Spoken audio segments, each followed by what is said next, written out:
Basi agoyo ne Nyasacho erokamano motimo ng'wono kendo kinyi masani mondo wachak warade johera mag Lolwe TV. Iluonga Reverend Ayub uko, an wuod Nyakach kamoro ni Kandaria. Nyasaye otimo na ng'wono mar warruok gi chang kod pong' gi teko mar maler. Alemo gi kanisa mar St. Meshach Fellowship Church mane kama antie ne piny Nairobi. Okinyini Nyasaye oseketo weche moko e chunya mondo alalra kodu e wach mondiki. Adwa ni mondo asom kowuok e kitabu mar Jo-Hibrania.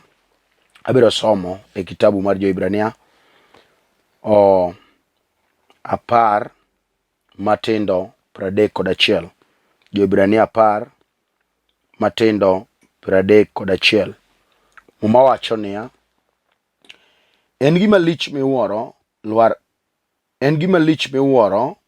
e lwet Nyasaye Mangima. Pariuru gik mane otimorenu e ndalo mokadho kane ler mar Nyasaye oserieny e chunyu. Kata obedo ni ne un e lweny mager kendo matek, to ne utimo kinda ka udhil. To moko kuomu nodoko ka joma ourore e nyim ji, kiyanyogi kendo isandogi. To moko bende ne ok oringo oweyo joma ne itimonegi kamano. Walam. Asego ni erokamano apuoyi. Awali kamiyo nyingi duong' jateko. Ija adiera Ruodh Israel. Imiyo waneno kinyini kuom ng'wononi. Yud duong' miromogo jakondo mula. Waseting'i malo nikech winjori. Yaw chuny Nyasaye kod pach jawinjo.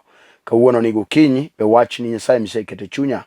Kawuok e lewa Nyasaye obed konyruok ne oganda ni. Alami kayie e nying loch mar Yesu Kristo. Amen. Mana kaka asewacho mokwongo, an Reverend Ayub uko, wuod Nyakach Kandaria.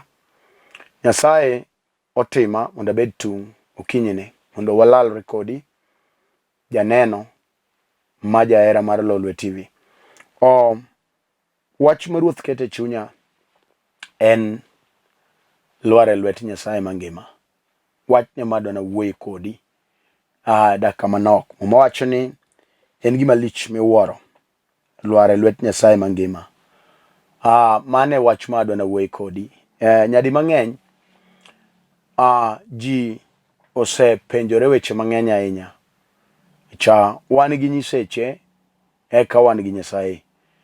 Wan gi nyiseche eka wan gi Nyasaye.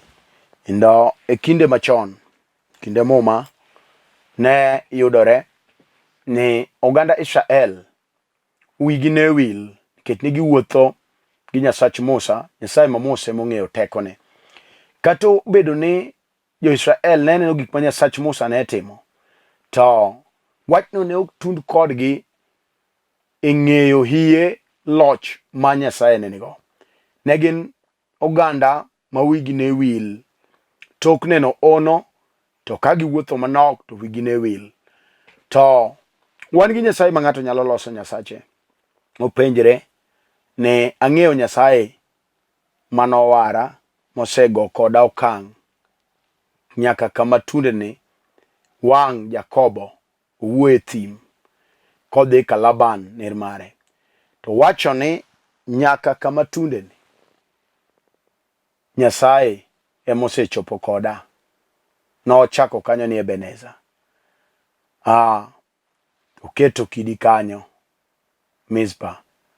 Wan gi gima Nyasaye nyalo timoni, mibed gi neno kuom Nyasaye no. Ok Nyasaye mar pastor kata Nyasach bishop. Ok en Nyasaye ma jatich Nyasaye man go. Tundo sa ma ng'ato loso Nyasache. Wacho ni ang'eyo Nyasaye ma nyo okalo koda tuo mar kansa. Ang'eyo Nyasaye ma nyo changa kagola e otanda mar midekre. Ang'eyo Nyasaye ma nyo gola lak tho ka ji oyudo ajali ma ji otho an nyadong', kako ndiki e kitabu mar Zaburi 91 matindo 7 ni ji gana gi gana nyalo tho buti.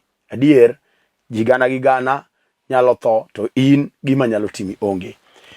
Nitie Nyasaye ma ka ogoli kamoro, ng'ato nyalo timo neno kata onyalo dong' e chunye kowacho ni nitie Nyasaye mano timona kama. Muma wacho ni en gima lich manade, gima lich miwuoro lwar e lwet Nyasaye mangima. Wan gi nyiseche koka wan gi Nyasaye. Israel ne loso nyiseche. Samoro ka Musa odhi mondo orad gi Nyasache e kor got, to koduogo to yudo ka wi Israel owil gi loso nyaroya gi lamo. Nyiso ni en Nyasaye miwuotho go to wiji wil. Kawuono ji nigi nyiseche mopogore opogore. Kendo ji nigi nyiseche ma samoro miyo kelo negi ala. Wach madwa na wuoyo kodi ni wan gi Nyasaye mangima. Kisomo kitabu mar Johana 17:3 wacho wach moro ma onegi ng'e. Onegi ng'e ni nitie nyiseche. Kata samo wuoyeni wan gi nyiseche koka wan gi Nyasaye mangima. Muma wacho ni Nyasaye achiel kende. Nyasaye achiel kende mimiyo duong'. En koro pogore gi nyiseche ma ji lamo. Kisomo kama wacho ni Johana 17:3 wacho ni ka ng'ato ng'eyi in Nyasaye achiel kende. Ka ng'ato ng'eyi in Nyasaye achiel kende. Nyiso ni nitie nyiseche. Ato koka nitie Nyasaye mano chweyo polo gi piny. Nyasaye mochwe gode wuona ore. Nyasaye mano chweyi to chweya. Ni ka ng'ato ng'eyi in Nyasaye achiel kende. Ato ng'eyo Yesu Kristo wuodi mamedera jal mano or. To jalo obedo gi ngima mosiko manyaka chieng'. Koro gima nyalo kelo ngima en ni ka ng'ato ng'eyo Nyasaye achiel ma jachwech polo gi piny. Kawuono ji nigi nyiseche. Miyudo ka ng'ato olemo. Samoro en jatend din maduong'. Samoro en jaduong' din. Samoro be en mana bishop. To kawuono iyudo ni jadolo be nigi nyasache moro moritorego. Kendo ji wacho ni piny rach ji nyaka manore. Wan gi kawuono ka jomoko manore gi thuonde e utegi ikago nyuka e bwo tanda. Mano jakwath ma ji oluoro, ma ji okiyo geno kuome. Kawuono ji omanore nyaka gi rao e nam. Tieno giluongogi. Wan gi jomo manore nyaka gi nyang'. Mago nyiseche magilamo. Wan gi jomo manore nyaka gi kwach. Mago nyisechegi. Eka wan gi joma lamo weche magalagala. Thuonde madongo. Mago nyiseche. Mwacho ni ka ng'ato gore bad Nyasaye mangima, inyalo kale lwedo mang'eny. Wan gi lwet ajuoke ma ng'ato nyalo tenore. Ng'ato nyalo lwar e lwet ajuoga ka en e chandruok. E chandruok nyalo miyo ng'ato gowe gima ne ok opango ni nyalo yude. To kaka wuoth rabora, piny ma wantie ni, kapod ngima ok ing'eyo weche ma kamoro riti mbele. Wach manyalo miyo igorie wach moro ma ok ning par ne nyalo yudi e ngima. To samoro nye igorie lwet ajuoga ka dhako moro nyo ywayi ato mi ng'ado rieko kuom wach manye ikale. Samoro nye obedo wach mar koso nyathi mi po ka dhako moro ma samoro jirandi, samoro mano osiepni ogowo kodi e lwet ajuoga mi bede wi opuk kiwacho weche moko tisaro dendi gi wembe. To kata kamano weche manye ikalego chalo ni pok okelo duoko. Wan gi joma nogore e lwet jobilo kech negi galo ni geno ne kanyo kata duoko mar gima timogi nikech nyiseche okel gimiluongo ni permanent solution. Duoko mosiko gikel. Ginyalo mana kelo duoko marumo. Duoko mosiko ok gikel. En mana gima galo paro kuom kinde manok. Samoro ni gori e bad jobilo gi jondagla. Mawachno ogo kodi kamoro. Gimomiyo kawuono ywak en ni gori e lwet nyiseche. Mwacho ni ogima lich manade ka ng'ato lwar e lwet Nyasaye mangima. Wan gi Nyasaye mangima, Nyasaye mangima. Ma kata mana jatuo mose tuore nyalandre. Mose budhe ward. Samoro igole imoye tiduoke. Tuo rane mubedo paralyzed. Ujal mwuoyo kuome ok en gir kibaya ma wabatisha. Are kinde moma ongima otiyo ondike Jo-Hibrania. Ni wach Nyasaye opim gi pala man ligangla. Mapo pien donje chuny to pogo paro kod chuny to keto ne chuny bura. Wach Nyasaye ka ng'ato gore e bad Nyasaye mangima to duoko nitie, duoko mar gima timi kata sani. Wan gi ji mosegore nyaka lwet jolemo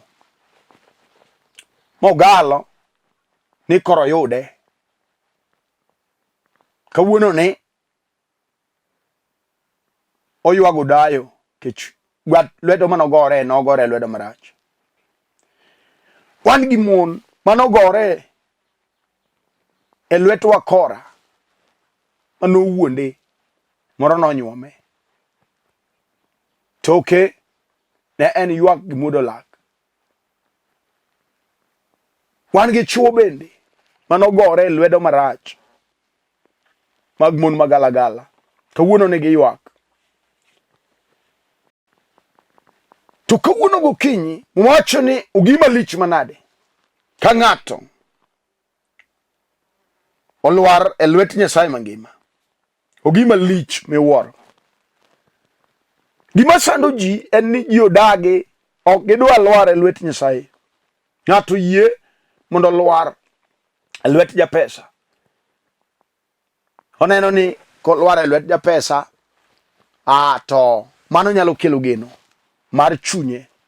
Endo kawuono ne nyiro ng'eni ka giyudo jopesa ogiyudo solution. Gima adwa nakoni ni pesa rumo. Wach mwuoyo siko manyaka chieng'. Wan gi ji manolwar e lwet jopesa. Moro ne gitimo aruse madongo.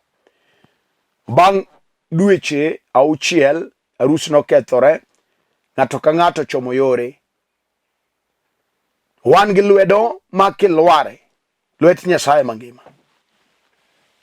Saulo wang'o lware lwet Nyasaye no. Ere gima iwinjo ka pek kawuono gokinyi kata obedo tuo. Iselwar e lwet dakteche. Kata kamano duoko onge. Chunyi ng'adoni. Ni ka to ngima onge. Kech nyo ikaw geno ni te ilwar e lwet daktari.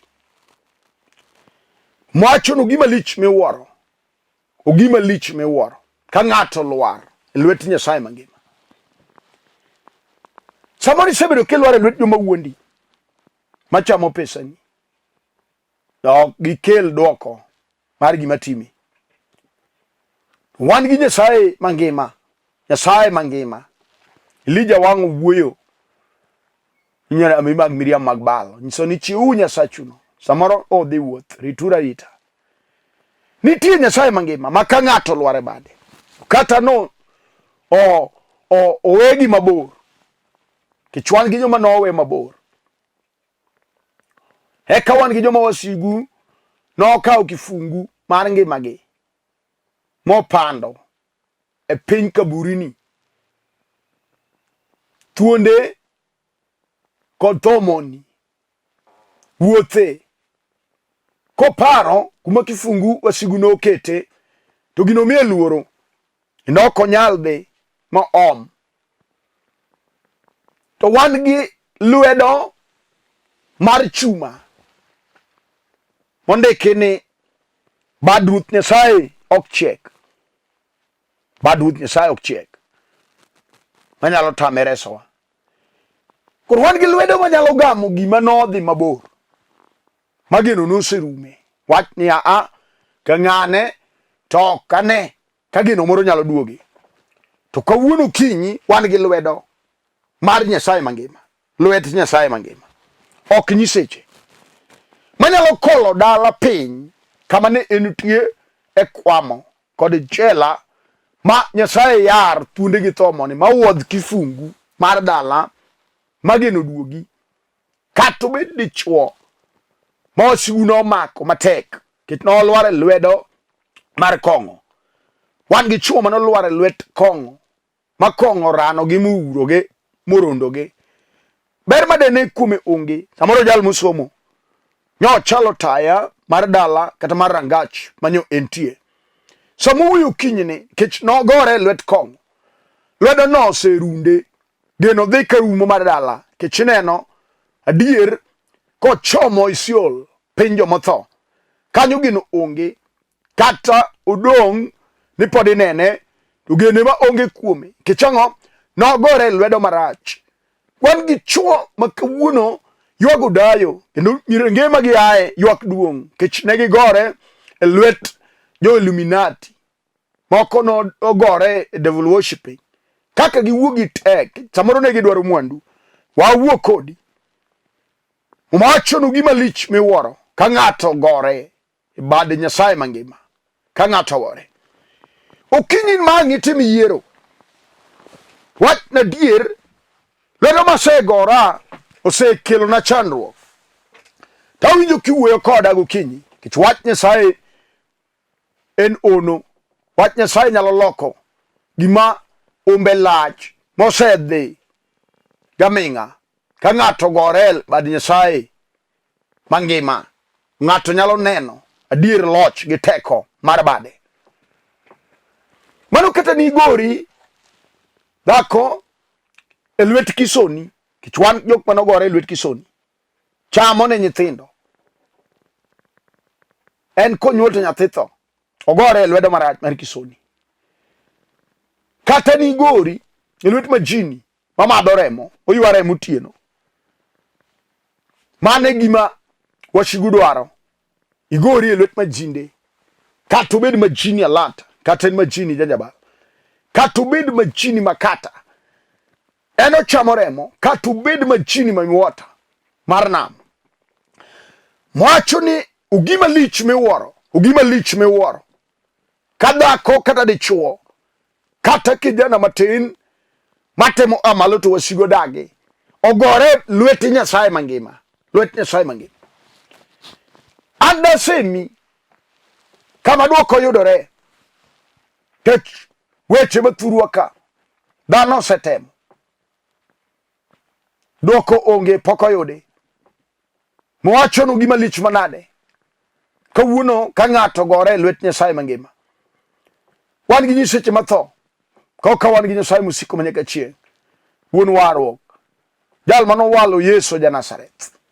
Wuoyi achiel mamiderma maonge omin kata nyamin moro mondo tho e Kalvari mondo kel gimiluongo ne duoko mar dhano. Ere kaka iwinjo kinyi? Iwinjo nyako kata ibed nyako matin to nigori e lwet osiepe maricho. Kawuono ne geno rumo kuomi kech lwedo manigorie. Amore itemo mondo ime yude kari. Kinyo luonge ni nyar ng'ane atieno kata nyango kata wino to otedo kama kama. Isetemo kendo mano to diere dwaro mar chunyi. Kata kamano lwedo migorie igorie lwedo maricho. Mumawachonu gima lich miwuoro ka ng'ato gore e lwet Nyasaye mangima.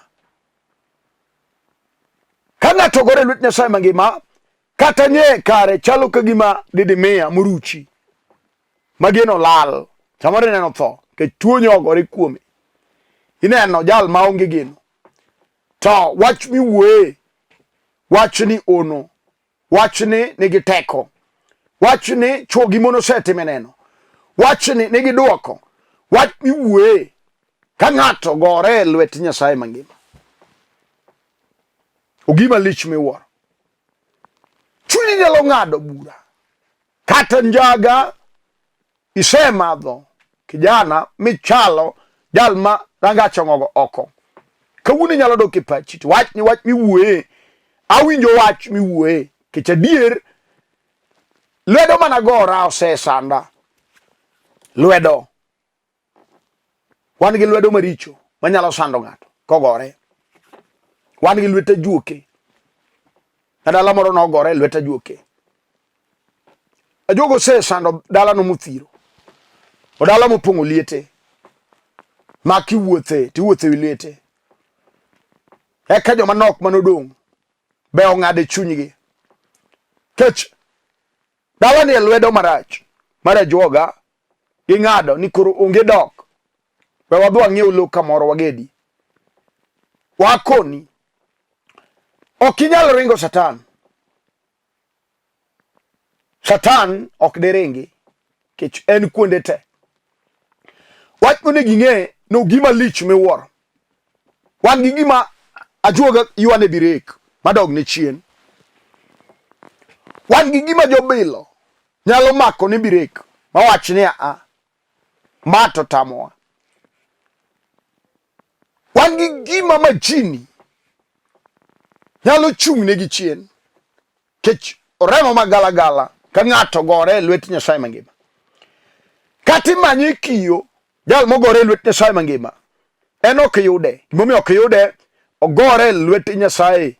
Bat manigi nyalo. Bat ma chiendo luoro. Bat majuoke luoro. En bat magalagala. Korieyo jal manyalo dolo ongi. Kati neno ka geno rumo kinyi wawuo kodi. En gima lich miwuoro. Ka dhako ka dichuo gore bat mar Nyasaye. Chunyi wuoyo nang'o kinyi. Kata en mana lo milaro. Ose lare matho wuoke. Samori mai akini. Ichiliel churi nyotho. Idong kamane gunda. Yueche giogo ni matek. Dodongo bocho kwajo. Wawuo kodi. Mwacho no gima lich wanade ka ng'ato gore lwet Nyasaye Mangima. Wach monegi non. Ni to be ine bad Nyasaye. Be ine lwet Nyasaye. Be ine lwet Nyasaye. Wan gi Nyasaye manyalo kedo ni lweny. Kata lweny ger. Kata nyo chiki gajali. Kata chiki gipolo. Kata nyo chiki gindagla gibelo. Mwacho no gima lich manade ka ng'ato gore lwet Nyasaye Mangima. Kata chunyi nena dier. Nibero onge bo penyni. Neno mondi madh sum. Kata mondi kaw ngimani deri. Kapok itimo mano. Mwacho no gima lich manade. O gima lich miwuoro ka ng'ato gore e lwet Nyasaye Mangima. Ine miyiero. Nyadier lwedo ma antie to se sanda. Kech ng'ato nyalo dhi mbele, kata ng'ato nyalo dok chien, kata ng'ato nyalo chung' kama entie, kaluwore gi lwedo ma entie. Mane gima determine kuma ng'ato chomo. Wan gi joma noyiero richo. Wan gi joma noyiero mudho. Mane lwedo mane gintie. To gikogi en gima gigik ka gin gi ywak. Kech gima ne giyiero. Kawuono ng'ato timo yiero kongima. Ngima ng'ato yiero ayiera. To mach musiko be ng'ato yiero kapod ongima. Njili te yalo. Yiero ji timo ga chon. Kata ka koro sa iko jadi Nyasaye chung' mawach ni ket chunye kamokwe. De ket nade ka en owuon jal monindo emane keto chunye kama okwe na otame. Yiero ng'ato timo chon kende. Wacho ni anta amua. Adwa dhi mach musiku manyaka chieng'. Mae thuolo ma ng'ato timo go yiero mare. Kech timo yiero yot. Wacho ni biuru ira unduto mojony kendo gangru mapek mondo mi uyweyo. Kech misika kod lodi mara yot. Mano gima ng'ato yiero kende to wacho ni kawuono adwa nagore bad Nyasaye Mangima. Mano gima ng'ato yiero wacho ni kawuono an aseyiero lwedo marach mar kethruok. An aseyiero lwedo mar chandruok. An aseyiero lwedo mar richo. Richo ne makelo chandruok gi dera.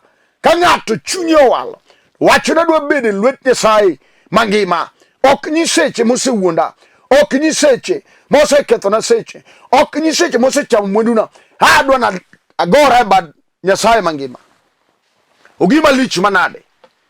Kawuono ming'eyo gimidwaro gokinyi. Kata obedo lwedo mar dhier mar thirno. Kata en lwedo magalagala mar sigu mar dala. Ma winjruok onge. Ji sigu duong'. Onge winjruok. Nyaka nyithindo modhodh thuno achiel.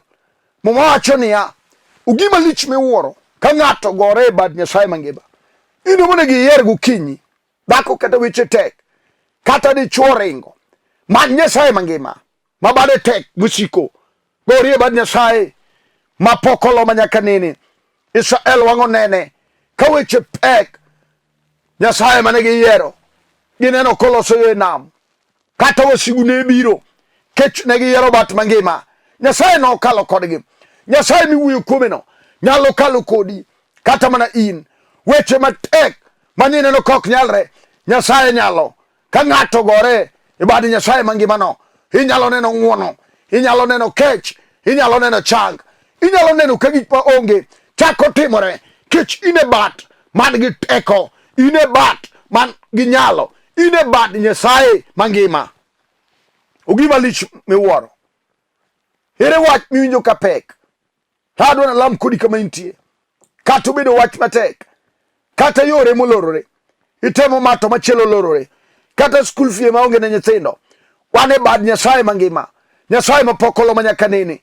Iluongo achiel mar polo. Nyarombo Nyasaye Mangima. En mano walo Yesu ja Nazareth. Mondo kel warruok ne piny. Kata piny ochai sani. Ka ng'ato gore bad Nyasaye. Ng'ato nyalo neno ka Nyasachino chako timo ne gik madongo. Chako loko ne gik mokataro. Chako umo leke jonyiero. Nyasaye no nyalo wane malo. Ere wach mineno katek. Awinjo nyalo kod teko. Moseloro kinyi sani. Ne dichuo kata dhako. Kata ibedi nyako matin. Kata in manadayo. Kata in jaduong'. Winja wach. Kata rangat nong'o gi oko. Muma wacho niya. Ogima lich manade. Ka ng'ato gore Lwet Nyasaye Mangima. Nyasaye Mangima ne mowuoyo kuome. En opogore gi juke mag piny. En opogore gi jo-Nyakalondo. En opogore gi jobilo gi jondagla. Wan gi Nyasaye Mangima manyalo kedo ne ng'ato. Kata weche tek kata weche olor. Nyasaye Mangima nitie. Kata okinyi sani. Chunyi monego indoge. Minon chunyi. Wach niya. Asegore bede mopogore. Asegore bedo mathira. Asegore bede maricho. Kawuono awalo. Mondo agora bad Nyasaye Mangima. Nyasaye manigi duoko mar ngimana. Nyasaye manigi duoko mar dalana. Nyasaye manigi duoko mar nyithinda. Nyasaye manigi duoko. Adwa na lam kodi Nyasaye. Adwa na lam kodi kama watundeno. Ere yiero mitimo. Isewuothe bat maricho. Mwacho no gima lich miwuoro. Ka ng'ato gore bad Nyasaye Mangima. Kama initieno. Kati tuo. Rwakani yie. Kata imanyo tich. Ka ng'ato gore bad Nyasaye Mangima. Duto te nyalore. Wadwa na lam kodi. Gaga chungi piny. Tinga badi malo. Kinyalo mako TV. Mondo lam kodi ruoth. Nyasaye Mangima. Wuoro manyaka chieng'. Iluongi ruodh kwe. Ondike mumbi. Ogima lich miwuoro. Ka ng'ato gore bad Nyasaye Mangima. Ia malo Nyasachwa. Ibako ni kata dichuo. Mogo chonge piny. Nyasaye mayiene sa idho. Gik manyo kale gala. Wasigu nyo timo ne gik maricho. Moko nyo mag gibilo gi dagla. Mokonyo chiga jali. Moko Nyasaye nigi cases madongo. Kaka in Nyasaye Mangima. Iane malo Nyasaye. Bada juk ni osetirogi. Bad Nyasaye Mangima. Musiko matek. Manyaka chieng. Irie badi Nyasaye. Undiki. Ni badi yok chiek manyalo tami resowa.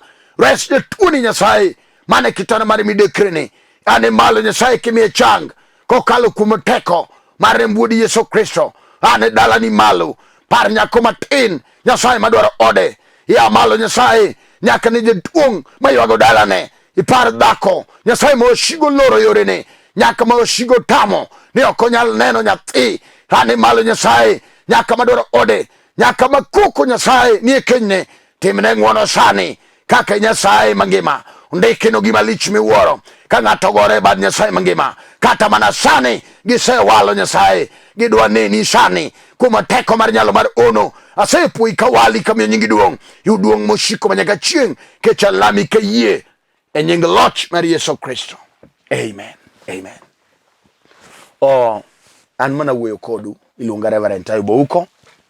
Awuodi Nyakach Kandaria. Wara ero Yesu. Alime kanisa mar St. Meshach Fellowship Church. Ane piny Nairobi kamoro ni Kibra. Kidwa biro kamantie. Wan kamilungo ni Raila Education Center e piny Kibra. Kai Nairobi Kaugari namba boro Railways. Keli nyaka Karanja. Kain Kencom Kaugari number 32 Kencom Keli nyaka Karanja. Wan but Raila Education Center kanyo. Kanisa mawantie mar St. Meshach Fellowship Church. Wan gi dara te. Deliverance team nitie. Mine madongo ma timo punjo dak. Jodongo ma timo counseling. Kod deliverance team. Kod youth money foundation mar warwo. Nyasaye mondo timni ngwono kao kinyal biro kamontie. Go nembni gari o man piny kanyo. Mondo lam kodi Nyasaye.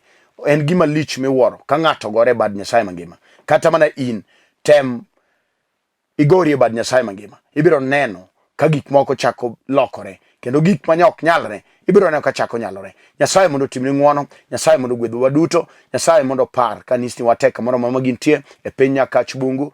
Nyaka headquarter marwa piny Kisumo. Nyasaye mondo ochung kod ji duto te. Kamora moro ma untie. Nyasaye mondo par George Lawi. E piny Kano. Ahero. Nyasaye mondo tingi malo. Wood Lawi. Nyasaye mondo par Mama Ellen Daktari. Kod Kamonda Medical Center. Utingu malo uduto. Nyasaye chwa mondo te mwono ngwono. Warade chieng' wuok tich mabiro. Namba na en 0727 38 5424. 0727 38 5424. Namba na machielo 07 34 434 156. Nyasaye chwa mondo timni ngwono. Warade chieng' wuok tich mabiro. Sa 12 nyaka 12:30. Shalom, shalom, shalom. Achiwo ne Yesu du